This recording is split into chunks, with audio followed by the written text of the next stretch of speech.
Colonel Hunter Marcellus Thorne stands at the edge of what used to be the port of Naples. The morning sun glints off a harbour that no longer exists. 350 ships. The Germans sank every single vessel before they left. Steel masts jut from the water at impossible angles. Funnels lean sideways, half submerged. Entire freighters list against shattered piers like dying giants. Thorne is 45 years old. West Point, class of 1920. He has seen damaged ports before. Casablanca, Oran, Palermo. But this is different. This is not destruction. This is elimination. The smell hits first.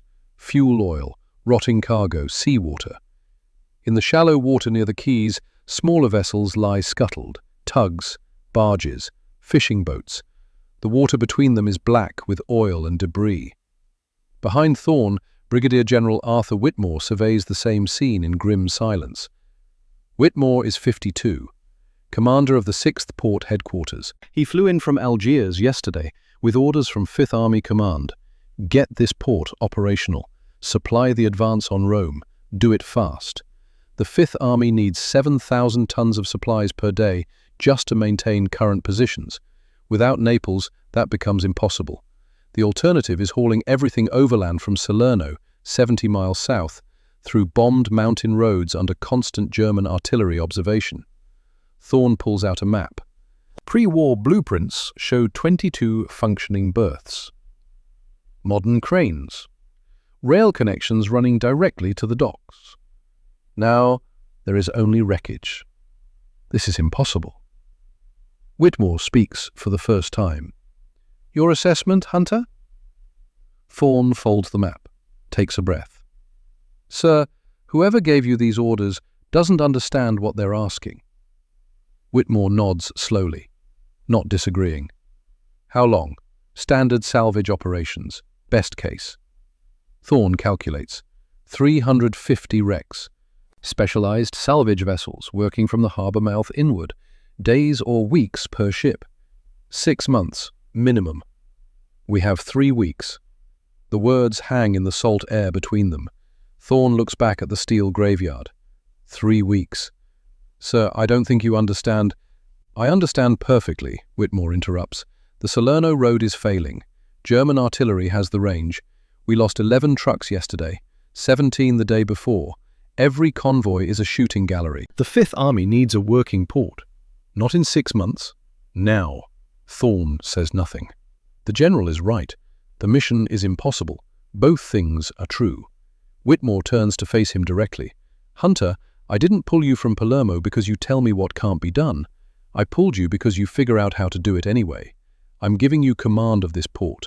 Full authority over all personnel. Your mission is simple. Make this port work. I don't care how. I care if it moves cargo from ships to shore. Thorne looks back at the harbour. 3 weeks, he says, accepting the reality. 3 weeks. There is a long silence. I'll need people who think differently, Thorne says. Not by-the-book officers, people who can improvise. Whitmore pulls out a folder. Captain Everett Aldridge, Army Corps of Engineers. Built 47 Bailey bridges in Sicily in 3 months. Structural engineer from Pittsburgh before the war. Thorne scans the file. He's not a port engineer. No, but port engineers will tell you this takes 6 months. You need someone who doesn't know that. Who else? Commodore Vincent Sullivan, Navy Salvage, en route from Palermo with HMS King's Resolve, most experienced salvage officer in the Mediterranean. And he'll want to do this the traditional way. Probably, but his ships and divers are the only chance you have of assessing what's down there. Thorne nods, the pieces forming in his mind. I'll need labour, thousands of men. The city is full of displaced civilians. You'll have access to military government resources. And materials, Bailey bridge components, concrete, timber, heavy equipment. You'll have priority on everything coming through Salerno. Until this port is operational, you're the only mission that matters. The weight settles on Thorne's shoulders. If he fails, men die. On the Salerno road. in the mountains. Everywhere the Fifth Army is trying to fight without adequate supplies. One more thing, Whitmore says. The British have started preliminary salvage. Royal Navy demolition teams blasting channels through the outer wrecks. They're telling me it could take a month just to create narrow access routes. A month to access the harbour mouth. Then what? I know. Thorne looks at the wreckage one more time. In the distance he can hear demolitions, the British teams at work. Methodical, professional, slow. I'll get you your port, sir. It is not confidence. It is commitment. Whitmore nods once, closes his briefcase. I'll be in Rome when you're done here, he pauses. Hunter. The Germans did this methodically. They calculated clearing this would require 6 months. They were certain they'd bought themselves that much time. Prove them wrong. Then he is gone. Thorne stands alone with the steel graveyard and an impossible deadline. He pulls out his notebook and begins to write. Before moving forward, Thorne needs to understand the destruction, not just what was destroyed, how, why.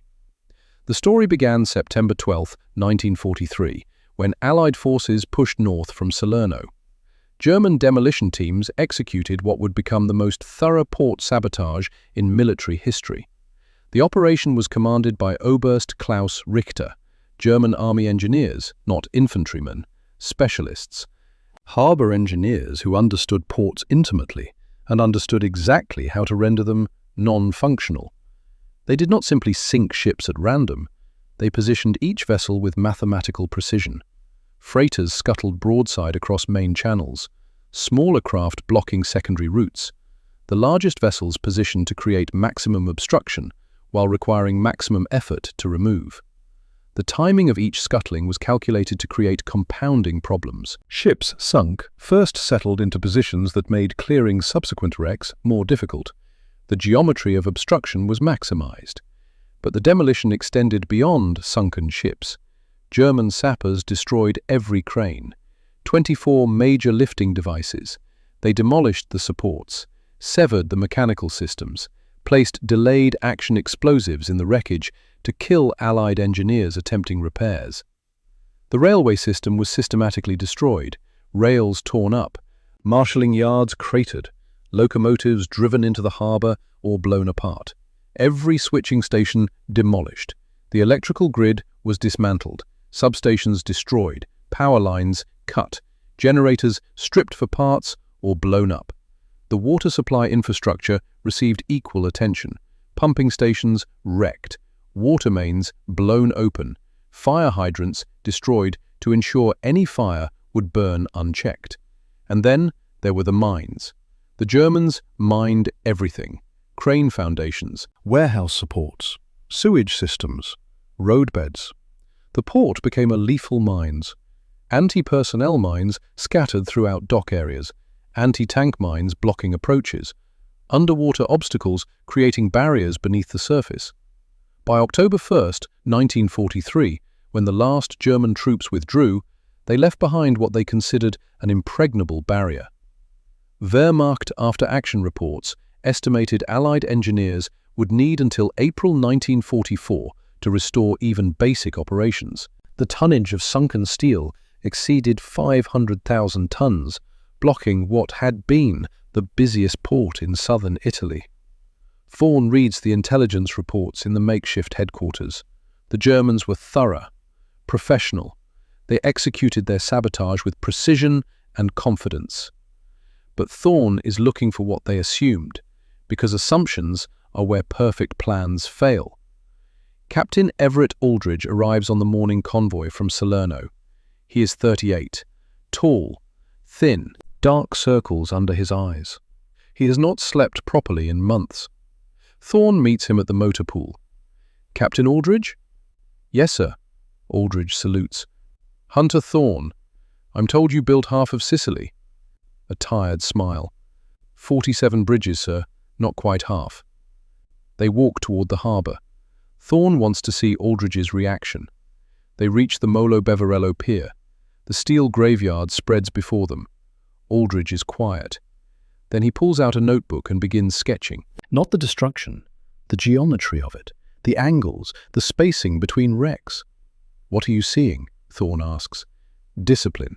Whoever did this wasn't random. Look at the spacing. Those 3 freighters blocking the main channel are positioned precisely. Remove one and you still cannot pass. German engineering. German assumptions, Aldridge corrects. They assumed we would try to remove them, lift them, standard salvage procedure. And you're thinking we shouldn't? Aldridge does not answer immediately. He is focused on his sketch. Finally, he looks up. Sir, how many Bailey Bridge panels do we have available?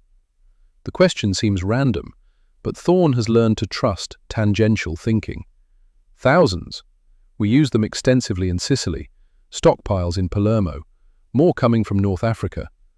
And concrete, rock, timber. Quarries operating inland, lumber from damaged buildings, concrete equipment in the convoy you came with. Aldridge nods, still calculating. Captain, what are you thinking? Aldridge turns to face him.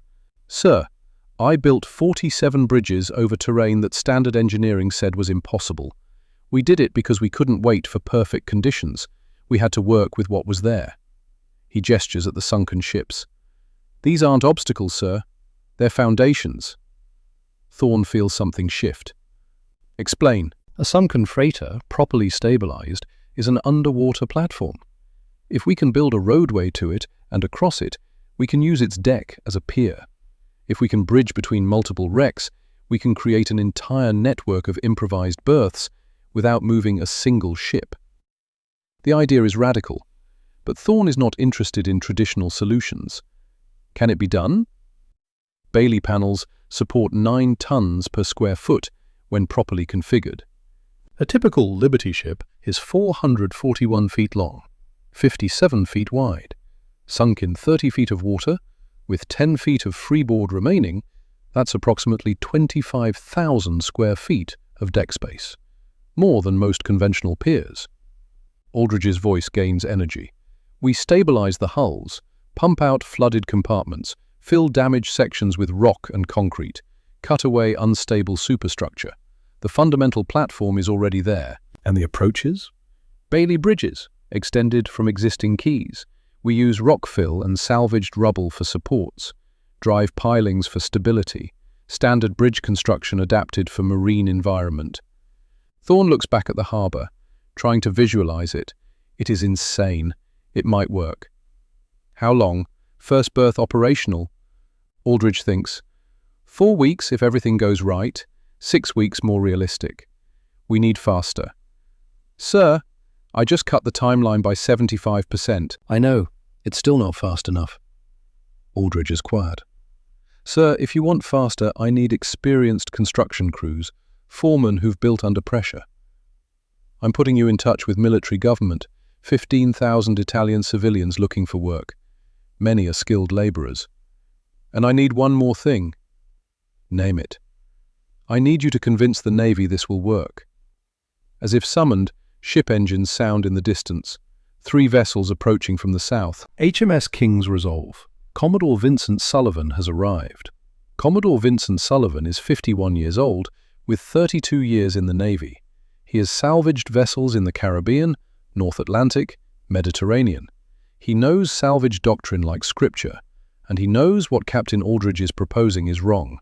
The meeting takes place in the warehouse headquarters. Thorne at the head of the table, Aldridge to his right, Sullivan to his left. Sullivan has brought charts, proper salvage charts showing standard procedure for systematic clearance. Colonel Thorne, I've reviewed the preliminary surveys. HMS King's Resolve can begin lifting operations within 2 weeks. We start at the harbour mouth, work inward systematically. It will take time, but it will be done properly. How much time? 6 months for full clearance, perhaps 8 given the complexity. We have 3 weeks. Sullivan's expression does not change. He has been briefed on the timeline and dismissed it as unrealistic. Colonel, 3 weeks is not possible. The Germans sank 350 vessels. Each ship must be assessed, rigging placed, lift cables positioned. The mathematics are inescapable. Aldridge leans forward. Commodore, what if we don't lift them? Sullivan turns to look at him. Professional incredulity. Captain, I'm not sure I understand. What if we use the wrecks where they are, stabilize them, build on top of them, turn them into piers instead of obstacles? The silence is profound. Sullivan's face goes through several expressions: confusion, comprehension, disbelief. You're proposing to build harbour infrastructure on sunken vessels? Yes, sir. That violates every principle of port engineering. Yes, sir. The structural integrity would be questionable, the stability unpredictable, the safety margins non-existent by any reasonable standard. Yes, sir. Sullivan sits back, shakes his head. Captain Aldridge, this isn't innovation, this is recklessness. Men will die if those structures fail. Ships could be lost. You're gambling with lives on a method never tested at this scale. Thorne has been waiting for the right moment. Vincent. Sullivan turns. Hunter, surely you're not considering this. I am. It's madness. It's necessity. Sullivan's jaw tightens. He looks at his charts. 30 years of accumulated knowledge. Doctrine exists for reasons. We follow it because it works, because it's safe, because it's been proven through decades of naval engineering. I know. Then you understand what Aldridge is proposing is fundamentally unsound. Thorne pauses. Vincent, men are dying on the Salerno Road every day. 11 trucks yesterday, 17 the day before. The Fifth Army is fighting with inadequate ammunition, fuel, supplies. They don't need safe doctrine 6 months from now. They need cargo moving today. And if Aldridge's piers collapse, you'll have accomplished nothing. Aldridge responds quietly. Commodore, I built 47 Bailey bridges in Sicily. Some carried 40-ton tanks across rivers standard engineering said were unbridgeable. Bailey panels are rated 9 tons per square foot. A stabilized freighter deck can support that. The mathematics work. Mathematics on paper, not in an active harbor with wave action and tidal stress. Then let me prove it. Give me 2 weeks. 1 wreck. If it fails, we go back to your method. Sullivan looks at Thorne, the question unspoken. Are you authorizing this? Vincent, I'm not asking you to like this. I'm asking you to work with it. Your salvage ships and divers are critical. We need you to clear access channels, assess which wrecks are stable. We need your expertise. But we're doing this Aldridge's way. Hunter, this isn't a debate, this is the plan. Sullivan simply nods. Very well, but when this fails, the responsibility is yours. Understood. Sullivan gathers his charts and leaves. When the door closes, Thorne looks at Aldridge. You have 2 weeks. Make it work. I'll need a construction foreman, someone who knows how to manage large crews under pressure. A man in work clothes who has been standing silently speaks for the first time. I can do that, sir. Thorne looks at him, really looks. He is 42, built like a man who has spent his life moving heavy things, scarred hands, weathered face, quiet competence. Your name? Sergeant Casimir Wojcik, sir. Before the war, I was foreman on the Liberty Bridge project in Pittsburgh. 25 years in structural work. Polish? My father was. I was born in Pennsylvania. Thorne looks at Aldridge. This is your foreman? If you approve, sir. Wojcik was with me in Sicily. He supervised crews on 30 of the bridges. He can manage the Italian workers. He understands Bailey construction, and he doesn't quit. Thorne studies Wojcik. Sergeant, you think building piers on sunken ships is possible? Wojcik considers carefully. Sir, in Pittsburgh we built bridge foundations on bedrock that was underwater and unstable. We sank caissons, pumped them dry, poured concrete underwater. It was supposed to be impossible. We did it anyway. He pauses. These ships are already in place, already at the right depth. If we can stabilize them, reinforce weak points, properly distribute the load, yes, sir, I think it's possible. Then make it happen. Both of you. Pick your wreck. Build your pier. Prove Sullivan wrong. The Italian freighter lies 400 feet from the Molo Angolino quay. She was called Santa Lucia. 6,000 tons.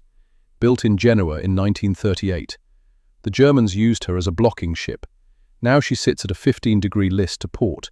Deck 12 feet above waterline at stern. 8 feet at bow. Aft superstructure partially collapsed. Forward holds flooded. Aldridge and Wojciech stand on the damaged pier, looking at her through binoculars.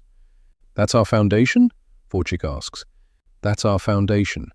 She's listing. I noticed. And the superstructure is unstable. We'll cut it away." A small boat approaches. Navy markings. 2 men in diving gear. One is young, dark-haired, Italian features. Petty Officer Salvatore Marino, 24, Navy diver. Born in Brooklyn to Sicilian immigrants. He climbs up, salutes.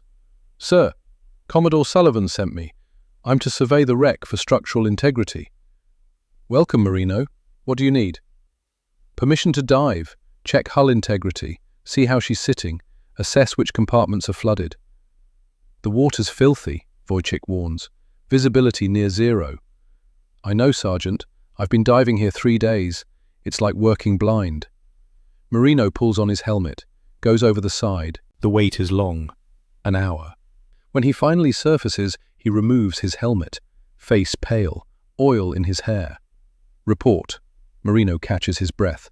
"Hull intact, sir. Some buckling port side, but nothing structural.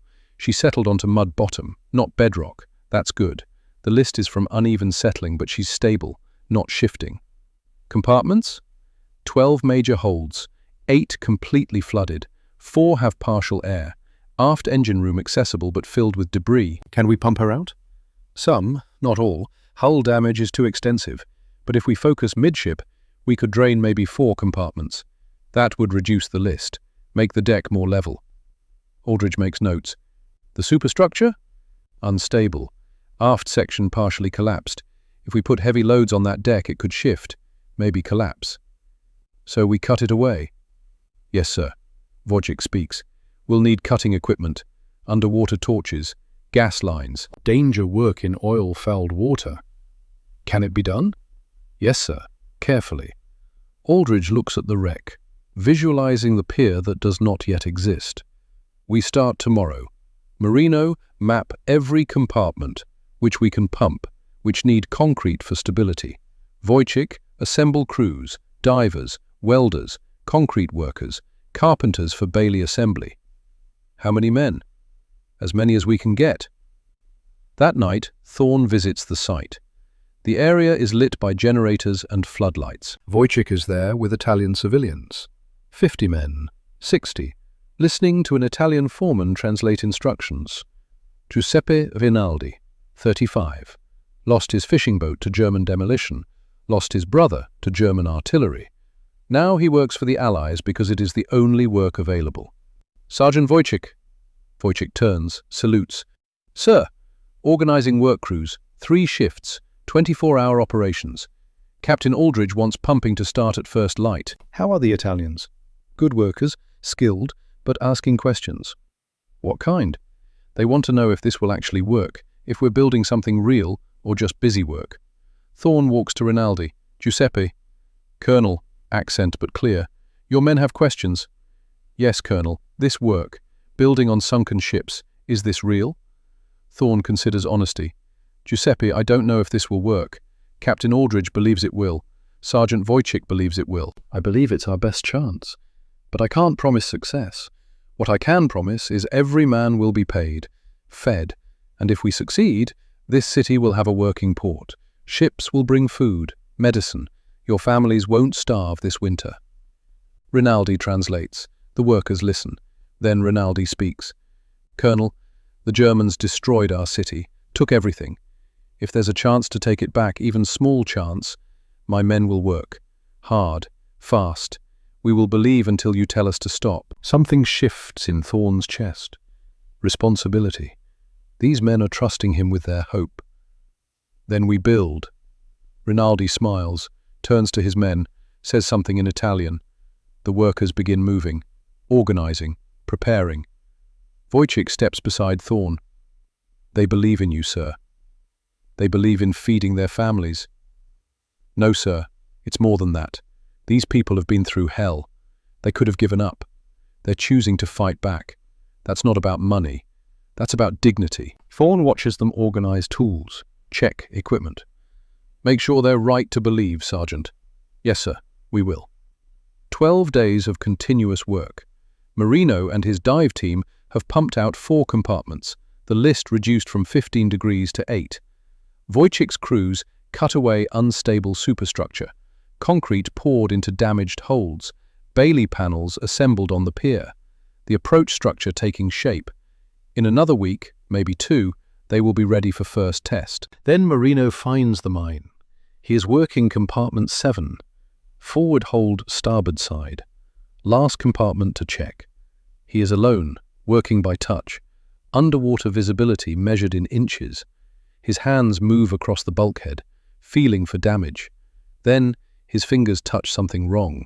Metal, not part of the ship. A cylinder, 18 inches diameter, attached with mounting brackets. Marino's blood goes cold. He traces it carefully.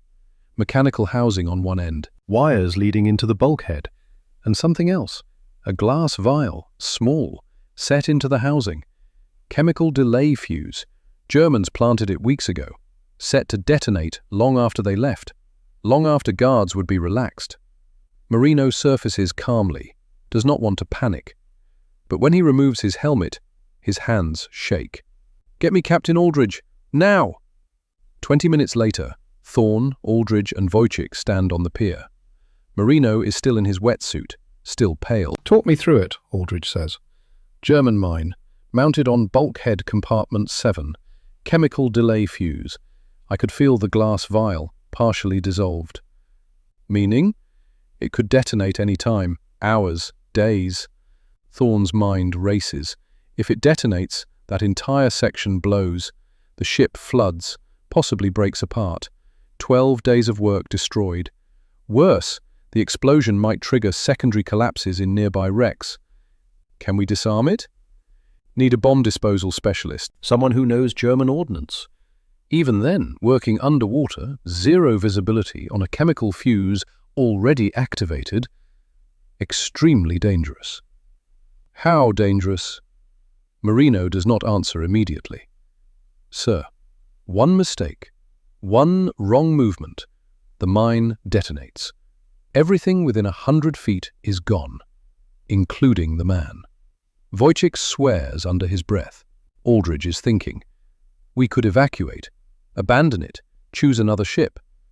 That loses 2 weeks, all the survey work, stabilization, pumping, starting from zero. Better than dying, sir." Thorne knows he is right, but 2 weeks is time they do not have.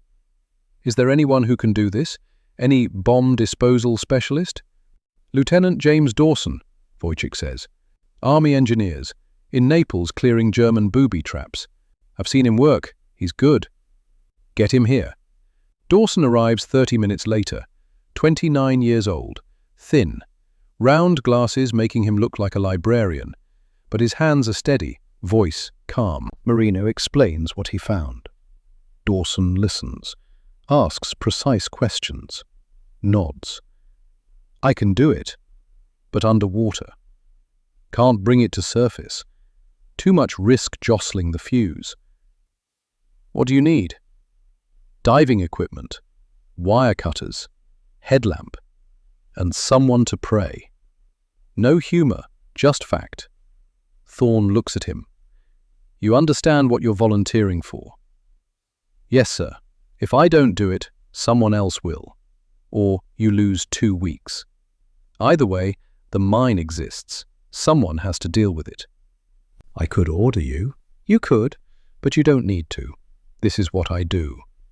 47 minutes later, Dawson surfaces. His hands shake so badly he can barely remove his helmet. Marino helps him into the boat. It's done. Mine disarmed, fuse mechanism removed. It won't detonate. Relief washes through the assembled men. Aldridge steps forward. "Lieutenant, you just saved 2 weeks of work and possibly a dozen lives." Dawson manages a weak smile. "Just doing my job, sir, though I'd appreciate if my next job is somewhere dry." That night, Thorne cannot sleep. He keeps thinking about the mine, how close they came to losing everything, the fact there might be others they have not found. But they did not plan for Lieutenant Dawson, did not plan for men willing to dive into darkness and disarm explosives. That is the advantage doctrine cannot account for. Individual courage. The pier is complete. 20 days of continuous work, 200 men, 3 shifts, thousands of hours of diving, hundreds of tons of concrete, Bailey panels extending from Molo Angolino across 165 feet to the Santa Lucia, timber decking installed, support beams reinforced, tested with progressively heavier loads. Now the final test, a loaded truck, 7.2 tons. If the pier can handle this, it can handle operational use. Thorne, Aldridge, Wojcik, Sullivan, and 200 Italian workers watch. The truck is a 6x6 cargo carrier, 5 tons of sand in the back, driver and co-driver in cab. Aldridge has calculated load distribution, determined safe speed, identified stress points.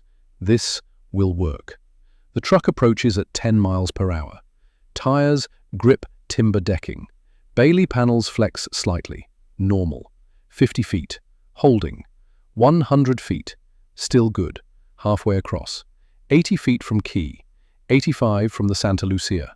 Then they hear it. A crack. Not loud. Just a sharp, metallic sound. The truck stops. Driver's orders. Any unusual sound, stop. But too late. The Bailey connection's starboard side has fractured. Not completely, just enough to compromise load distribution. The bridge deck tilts 3 degrees. Workers gasp. Some start forward. Wojcik shouts for them to stay back. The driver reverses. Slowly. The engine strains. Load shifts. The pier shudders. 45 seconds that feel like hours. Then the truck is back on solid ground. Engine killed. The improvised pier is still standing, but damaged. The tilt visible. Structural integrity compromised. The test has failed. Sullivan walks up beside Thorne, face neutral, not triumphant, just resigned. Hunter, I'm sorry, but you knew this was a risk. Thorne stares at the damaged pier. 20 days of work now useless. Aldridge approaches, face pale, something like devastation in his eyes. Sir, I miscalculated. The load distribution. I thought double panels would be sufficient, but I was wrong. The connection points couldn't handle the lateral stress. Can it be fixed? Not easily. We'd need to disassemble the damaged section, rebuild with triple panel configuration, add cross-bracing. It would take days, maybe a week. Wojcik is there too, covered in concrete dust, looking defeated. Sir, my men worked their hearts out.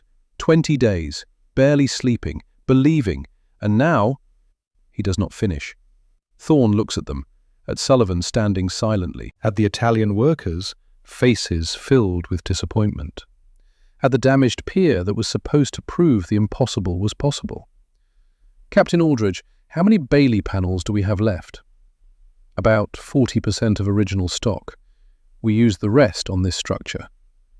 And if we rebuild with triple configuration, will it work? Aldridge hesitates, the confidence gone. Sir, I thought double panels would work. I was wrong. I can't promise. Will it work? Aldridge straightens, looks Thorne in the eye. Yes, sir.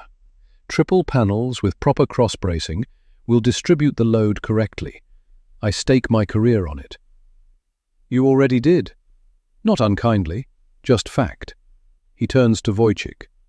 Sergeant, how long to disassemble and rebuild? Around the clock. 6 days. Maybe 5 if everything goes perfectly. 6 days. Added to 20 already spent. Almost a month total. And they still do not have a functioning pier. Sullivan speaks quietly. Hunter, this isn't defeat. This is data. You tried something innovative. It didn't work. Now we know. We can proceed with traditional salvage. No, Sullivan stops. We rebuild, reinforce, test again. You don't have time. Then we work faster. Thorne turns to address the assembled workers. Gentlemen, today we learned something valuable. We learned what doesn't work. Tomorrow we learn what does. Captain Aldridge will redesign. Sergeant Wojcik will rebuild. And in 6 days, we test again. This time it will hold. Because the alternative isn't traditional salvage. The alternative is failure. And failure is not acceptable. Rinaldi steps forward. Colonel, my men are tired. 20 days. Now you ask 6 more. For something that failed once. Thorn meets his eyes. I do, Giuseppe. I'm asking for 6 more days, and asking you to believe again, even though we gave you reason not to. Rinaldi is quiet, then turns to his men, speaks in Italian. When he turns back, there is a smile. Colonel, my men say we didn't come this far to quit. We rebuild. Relief washes through Thorn, but he does not show it. Then let's get started.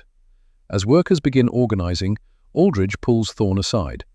Sir, I failed today. My calculations were wrong. If you want to replace me, Captain Aldridge, you didn't fail. You got new data. Now use it. Men could have died. But they didn't, because we tested carefully, planned for failure. Now we plan for success. Aldridge nods, some confidence returning. 6 days, triple panels, cross-bracing, it will work. I know. How can you be certain?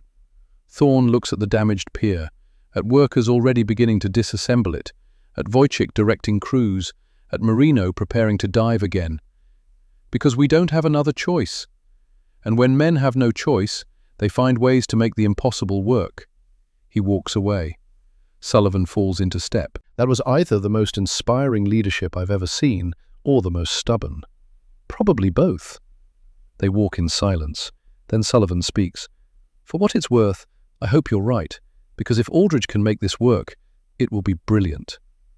And if he can't, then we do it my way. And I tell you I told you so. Despite everything, Thorn almost smiles. Fair enough, Vincent. The reconstruction begins at dawn. 6 days later, they will discover if stubbornness and engineering can defeat German precision. They work through the night. 6 days have become 6 nights. Wojciech's crews have not stopped. The damaged section dismantled panel by panel. Triple configuration assembled. Cross-bracing installed. Additional support beams positioned. Aldridge has checked his calculations 17 times. Each time, the mathematics say it will work. But mathematics said it would work last time too. At 3 in the morning, Thorn walks the site. Generators hum. Floodlights turn harbour into artificial day. Men move like shadows. Welding sparks cascade into black water. He finds Wojciech standing on the rebuilt section, testing each connection by hand, pulling, pushing, listening. Sergeant?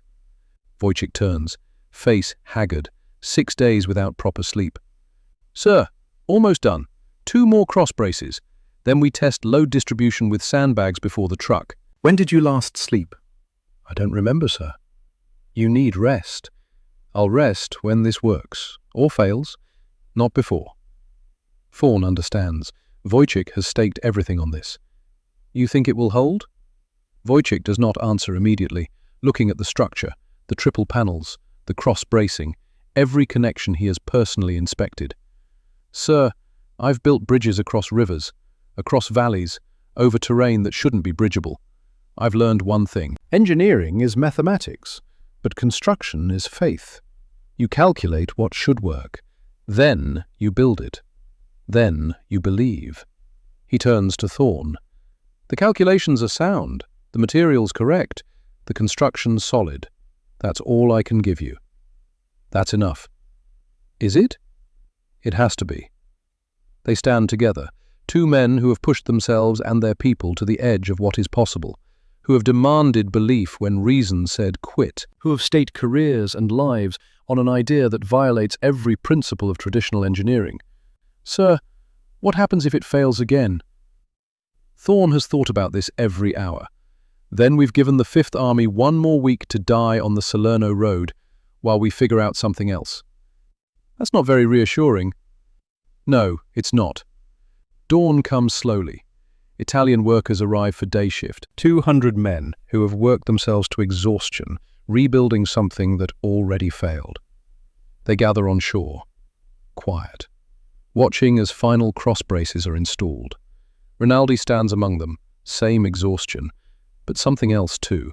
Not quite hope, not quite certainty, something in between. Aldridge emerges carrying his notebooks, his calculations, his proof that this time will be different. Sullivan arrives with morning tide. He has been at sea, supervising channel clearing. Has not seen the rebuilt pier yet. When he does, he stops, studies it, nods slowly. They added a third panel layer and lateral cross-bracing at every connection point. He walks closer, examining. This might actually hold. Might? Wojciech asks, edge to his voice. 6 days of no sleep. Sullivan looks at him, for the first time something like respect. Sergeant, I've spent 30 years in salvage. I've seen brilliant work, terrible work. What you built in 6 days is some of the best field engineering I've witnessed. Might isn't an insult. Might is honesty. We're doing something never done at this scale. Might is all anyone can offer. Wojciech's shoulders ease. Thank you, sir. At 1000 hours, they bring the truck. Same vehicle, same driver, same load. 7.2 tons. But this time the pier is different. Triple panels, cross-bracing, reinforced connections. This time the calculations are sound. Thorne stands with Aldridge, Wojciech, Sullivan, Marino. Behind them, 200 Italian workers, every man who worked on this project. The driver looks at Thorne. Sir, if you want someone else... No, you know the vehicle. You know the feel. If something goes wrong, I trust you to stop it. The driver nods, climbs in, starts the engine. The truck approaches at 10 miles per hour. Tires grip timber. 50 feet. Structure flexes slightly. Normal. Expected. 100 feet. Still holding. Halfway. Where it failed before. Where the connection cracked. The truck crosses it. No crack. No tilt. Just steady flex of Bailey panels doing what they were designed to do. 130 feet. Still good. 150. The truck reaches the Santa Lucia deck, drives onto the stabilized freighter, turns, drives back. The entire crossing, both ways, without failure. The silence breaks. The Italian workers erupt, not cheering, something deeper. Relief and vindication and joy mixed together. Men embrace. Some are crying, not from sadness, from release of 6 days of tension. Wojciech's knees buckle. Aldridge catches him. Easy, Sergeant. It worked. It actually worked. Yes, it did. Sullivan walks forward, extends his hand to Aldridge. Captain, I was wrong. You've proven something today I didn't think was possible. Aldridge shakes it. Commodore, I couldn't have done it without your divers, without your expertise on which wrecks were stable. Perhaps, but the idea was yours. The courage to try after it failed was yours. I've built my career on following doctrine. You just showed me sometimes doctrine needs rewriting. That's a hard lesson for an old sailor, but it's a good one. Thorne watches. Watches adversaries become allies. Watches the impossible become real. Then he walks to where Rinaldi stands. Giuseppe. Colonel. Eyes wet. We did it. We built something. You built something. Your men, your labor, your belief. You gave us reason to believe. You gave yourselves reason. By working when it seemed hopeless, by trusting when trust seemed foolish. Thorne raises his voice so all workers can hear. Rinaldi translates. Gentlemen, today you proved German precision isn't invincible. That Allied improvisation isn't inferior. You proved when men work together toward a common goal, when they refuse to accept failure, when they adapt and overcome, they can achieve what should be impossible. 3 days from now, the first Liberty ship will moor alongside this pier. She'll unload 9,000 tons of cargo that will feed the Fifth Army, fuel their vehicles, give them ammunition to continue the advance. Every bullet they fire, every mile they gain will exist because you built this pier. Thank you. The workers listen. Understanding what they built is more than steel and timber. It is hope made tangible. Rinaldi translates, then speaks his own words in Italian. When he finishes, workers disperse, back to homes, families, rest. But they walk differently. Not with exhaustion of the defeated, with pride of the victorious. Rinaldi approaches Thorne as the celebration continues, eyes wet but smile genuine. Colonel, when you first came, my men didn't believe. When it failed, they wanted to quit. But you gave us reason to keep trying. You gave us back our dignity. Thorne clasps the foreman's shoulder. Giuseppe, you and your men built this, not me, Not the army, you. Remember that when this war is over. Remember what you accomplished when everything seemed lost. Wojciech stands apart from celebration, watching the pier, the structure he rebuilt after failure, after 6 days of no sleep and constant doubt. Aldridge walks over. Casimir, you should be celebrating. I am, sir, in my own way. By staring at Bailey panels? Wojciech smiles slightly. Captain, I've built a lot of things in 25 years. Bridges, buildings, foundations. But this is the one I'll tell my grandchildren about. The one that shouldn't have worked. The one we built anyway. Because we had to. No, sir, because we refused to quit. The Liberty ship approaches at dawn. SS Resolute, 441 feet long, 57 feet wide, displacing 14,000 tons fully loaded. She carries 9,000 tons of cargo, ammunition, fuel, food, medical supplies, everything the Fifth Army needs. Captain Robert Keller stands on his bridge watching the harbour. He has brought supplies into dozens of ports during this war, but never into a harbour full of wrecks, where the pier is built on a sunken ship. The calculations say it will work. The pilot says it will work. But Keller has learned to trust his eyes more than reports.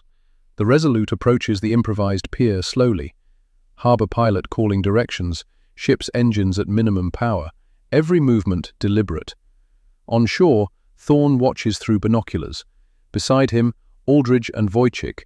Behind them, dozens of stevedores ready to begin unloading. The Resolute's bow comes alongside the Santa Lucia's deck. Lines thrown, secured.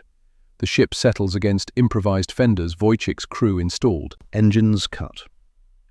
The Liberty ship sits there, 9,000 tons, pressing against a pier built on a sunken freighter and Bailey panels.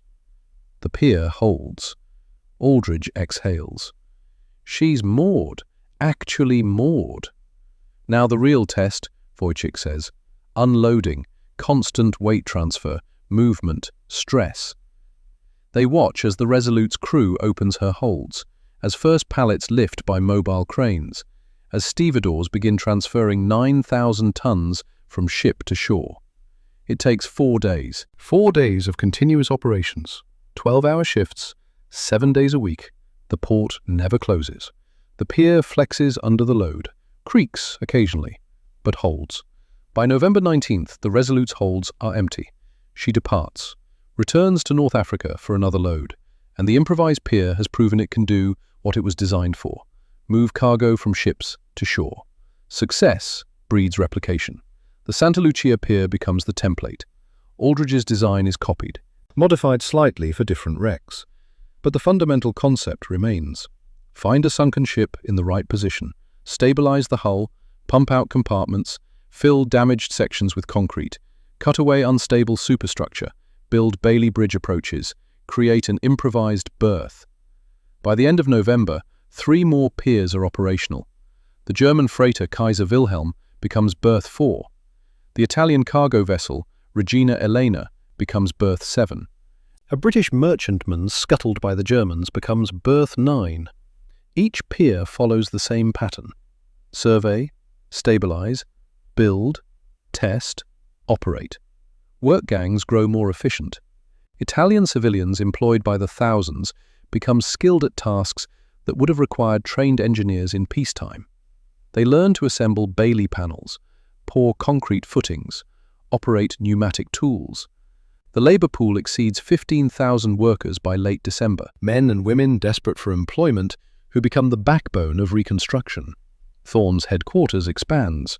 More staff, more planning, more coordination. The 6th port operation grows from desperate improvisation into actual port management. Aldridge barely sleeps, moving from pier to pier, solving problems, refining designs, teaching others. Wojciech supervises multiple sites simultaneously. His reputation spreads. Italian foremen seek his advice. American engineers defer to his experience. Sullivan's salvage ships continue clearing channels, removing dangerous obstacles, marking safe routes with buoys.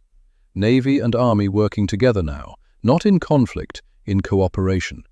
By mid-December, 12 improvised berths are operational.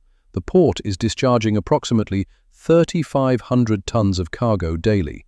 not yet matching pre-war capacity, but sufficient to maintain the Fifth Army's advance. Each Liberty ship carries 9,000 tons. They can be unloaded in 3 to 4 days using the improvised system. Slower than peacetime, but faster than any alternative available in southern Italy. The statistics tell the story. November, 40,000 tons discharged. December, 95,000 tons. January 1944, 135,000 tons. The numbers climb, the supply line strengthens, the Fifth Army advances. And somewhere north of Naples, German observers watch through binoculars and cannot understand what they are seeing. The radio intercept comes through Allied signals intelligence on January 8th. A transmission from German forward observation posts to Wehrmacht headquarters, encrypted, but the Allies have broken the cipher. The translation is brief and revealing. Allied ships unloading at Naples harbour, multiple berths operational, assessment requested. The response from headquarters is equally brief. Confirm report, Naples harbour was completely destroyed. Confirmed, visual observation, ships mooring alongside improvised structures, cargo being discharged. There is a pause, then a different voice, higher authority. Describe structures. Appear to be bridgework built on top of sunken vessels, Bailey Bridge components visible, timber decking, mobile cranes, not standard harbour infrastructure. Another pause, longer. Sie bauen auf unseren Wracks. They are building on our wrecks. 15 miles north of Naples, Oberst Klaus Richter lowers his binoculars. He has been watching the harbour for 3 days, trying to understand what he is seeing, trying to reconcile it with what should be impossible. They are building on the wrecks, on his wrecks, the ships he positioned with mathematical precision to create maximum obstruction. The Americans looked at his perfect sabotage and saw opportunity. A younger officer approaches.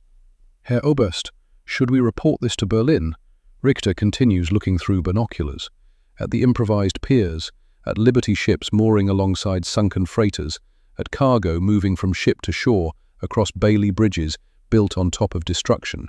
No, they wouldn't believe it anyway. There is something like respect in his voice, grudging, unwilling, but real. The Americans are insane. No, Richter says, they're practical. And in war, practical defeats perfect every time. Thorne reads the intercept in his office, allows himself a brief smile, the first real smile in months. Oberst Richter had executed perfect sabotage based on the assumption the Allies would respond conventionally, would attempt to lift the wrecks, would follow standard salvage procedure, would need 6 months. Those assumptions were sound, based on established doctrine, based on how every navy had approached similar problems for centuries. What Richter had not anticipated was that the Americans would refuse to play by those rules, would look at destruction and see opportunity instead of obstacle, would build on the wrecks instead of removing them. German perfection had met American pragmatism. Pragmatism won. The mountain has been rumbling for days. Mount Vesuvius, 11 miles southeast of Naples, dormant for decades, suddenly active. The eruption begins at 1630 hours. Volcanic ash rises into the sky, a column of smoke and debris visible for 50 miles. The wind carries it northwest, directly over Naples. Within hours, the city is covered. Ash falls like grey snow, coating buildings, streets, vehicles, everything. Allied aircraft at nearby airfields are destroyed, engines clogged with volcanic debris, wings buried under inches of ash. In the harbour, Thorne stands watching the eruption, watching ash fall, watching it cover the improvised piers. This is the final test, not of engineering, of resilience. Thorne gathers his staff, Aldridge, Wojcik, Sullivan, the harbour masters. Gentlemen, do we shut down? Wojcik speaks first. Sir, the piers are buried, visibility 0, but the structures are sound. If we can clear the ash as it falls, if we can keep machinery running, the men will be working blind, Sullivan says. It's dangerous. Men at the front are dying, Thorne counters. We keep operating, carefully, but we don't stop. the decision is made. Stevedores work in teams. One group moves cargo, another sweeps ash, back and forth, hour after hour. The portable cranes struggle, engines clog, they stop, clear the intakes, restart, continue. It is the most difficult 3 days of the entire operation. But the cargo keeps moving. At 1800 hours, a Liberty ship scheduled to dock proceeds anyway, navigating by instruments and harbour pilot expertise, mooring alongside berth 4 despite the ashfall. Stevedores work in masks, covered in ash, moving cargo by feel as much as sight. The cranes continue operating. The Bailey Bridge structures continue holding. The eruption continues for 3 days. When it finally stops, when the ash settles, when the air clears, Thorne surveys the damage. The piers are covered, buried under 2 inches of volcanic ash, but they are standing, operational, undamaged. Cargo operations resume within hours. Sullivan finds Thorne standing on the Molo Angolino Quay, looking at ash-covered piers, at the Liberty ship still moored, despite nature's attempt at interference. "Hunter, do you realize what you've built here?" Piers, improvised, ungainly, but functional. "No, you built proof that American engineering isn't about perfection, it's about adaptation. The Germans built for ideal conditions. You built for chaos. Chaos came. You were ready." Thorne considers this. "The Germans assumed we'd fight on their terms, follow their rules, accept their timeline. And you refused." "Not just me. Aldridge refused, Wojciech refused, Marino, Dawson, Rinaldi and his workers, 200 Italians who rebuilt after failure. Everyone who believed this was possible." "Systems," Sullivan says, "not individuals. Systems defeat perfection." It is perhaps the most important thing anyone has said during the entire operation. Systems defeat perfection. By summer, Naples has become the primary supply point for the entire Italian campaign. Every bullet fired by the Fifth Army flows through this port, every gallon of fuel, every ration, all through improvised piers built on sunken wrecks. When Allied forces prepare for the Anzio landings in January, Operation Shingle, the landing craft and troops and supplies all stage through Naples. 50,000 assault troops and 5,000 vehicles go ashore at Anzio on January 22nd, all assembled, equipped and loaded at Naples. The operation would have been impossible without a functioning port. In total, Naples handles 3.5 million tons of cargo during the war. 3.5 million tons moved through improvised piers that were supposed to be impossible. In August 1944, the 6th Port Headquarters receives new orders. Deploy to southern France. Prepare for the invasion. Leave Naples to routine operations. Thorne stands on the Molo Angolino Quay one final time, looking at the piers he never truly believed would work. That should not have worked. That worked anyway. Aldridge and Wojciech stand beside him. "Sir," Aldridge says, "what we did here, do you think it matters? Long term?" Thorne considers. "We proved something, Everett.